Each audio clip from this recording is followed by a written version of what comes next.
pessoal, tudo bem com vocês? Eu sou a professora de matemática Luzia e estou aqui para ajudar vocês novamente na resolução do PET, volume 3, semana 2. Vamos lá?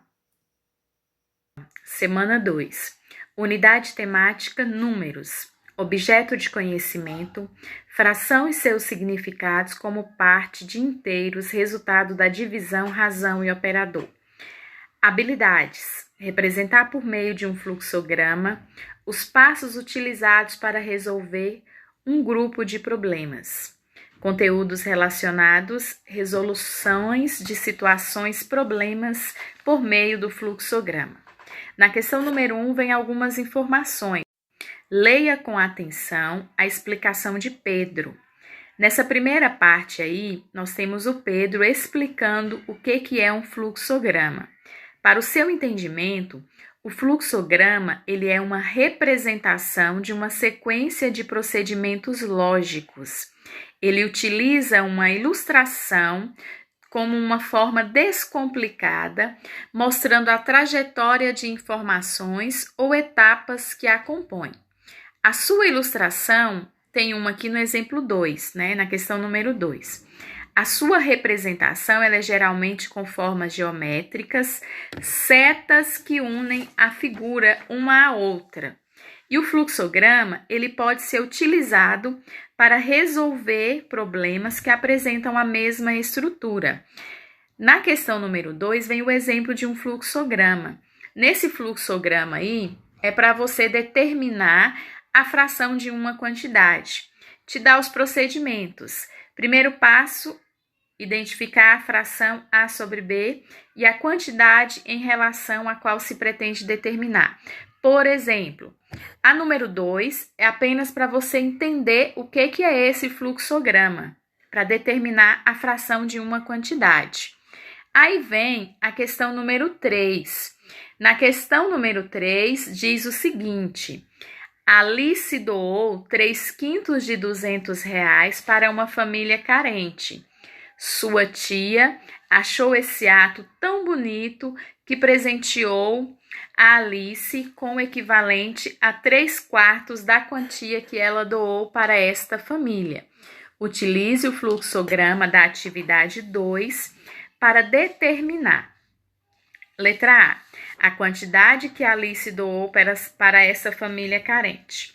Primeira coisa, nós pegamos a fração A para B, que é o passo lá do fluxograma. Qual é a fração? 3/5. No segundo quadrinho aí, fala para dividir essa quantidade pelo denominador da fração. Então, nós temos lá a fração 3/5 e o número que se pretende determinar. Não é isso? Qual é o número que eu tenho lá? 200. Então, eu vou pegar 200 na letra A, dividir por 5, que foi o que foi pedido nesse segundo quadrinho. No terceiro quadrinho lá do fluxograma, que está em verde, você vai pegar o resultado de 200 dividido por 5 e multiplicar por 3. Esse é o terceiro passo.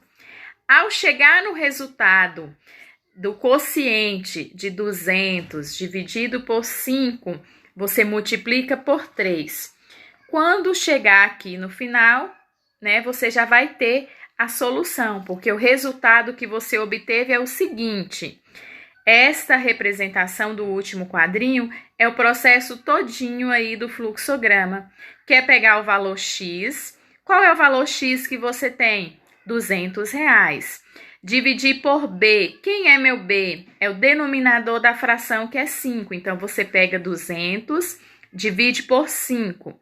Em seguida, multiplica por A. Quem é o valor de A? É o meu numerador da fração. Então, no caso, você pegou 200, dividiu por 5 e multiplicou por 3. Dessa forma, você encontra o resultado da letra A da questão 3. Na letra B, ao invés de usar o 200, você vai utilizar 120. Por que 120?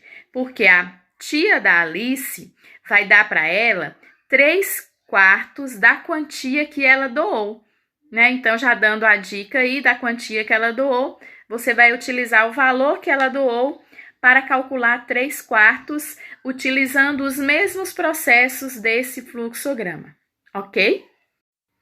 Exercício número 4. O pai do Pedro possui R$ 600 em sua carteira, mas gastou 3/5 dessa quantia para pagar compras no supermercado. Utilize o fluxograma da atividade 2 para determinar. Mesmo processo da questão número 3, pessoal. Você vai pegar o fluxograma, né? Pegar o valor em questão na letra A aí. A quantia paga pelo pai de Pedro no supermercado. Como que a gente vai determinar? Você pega os R$ 600, divide por 5, resultado multiplica por 3. Por quê? Na fração de uma quantidade, você divide pelo denominador e multiplica pelo numerador. Aí você vai obter o valor que o pai do Pedro gastou no supermercado. Letra B, a quantia que sobrou na carteira do pai de Pedro após o gasto nesse supermercado. Qual é essa quantia que você vai determinar?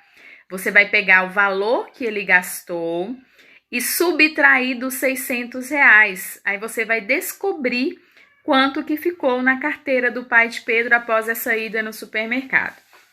Na questão número 5, é uma questão que envolve a sua mesma lógica de raciocínio utilizado para resolver a questão 3 e 4. Qual que é? Elabore uma situação-problema que possa ser solucionada por meio do fluxograma da atividade 2. Você vai escrever um problema semelhante, né? Você vai pegar uma situação-problema do seu dia a dia ou você vai criar que possa ser resolvido pela situação da fração de uma quantidade. Tá bom, pessoal? Com isso, encerramos a semana número 2. Um abraço a todos. Qualquer dúvida, estou à disposição.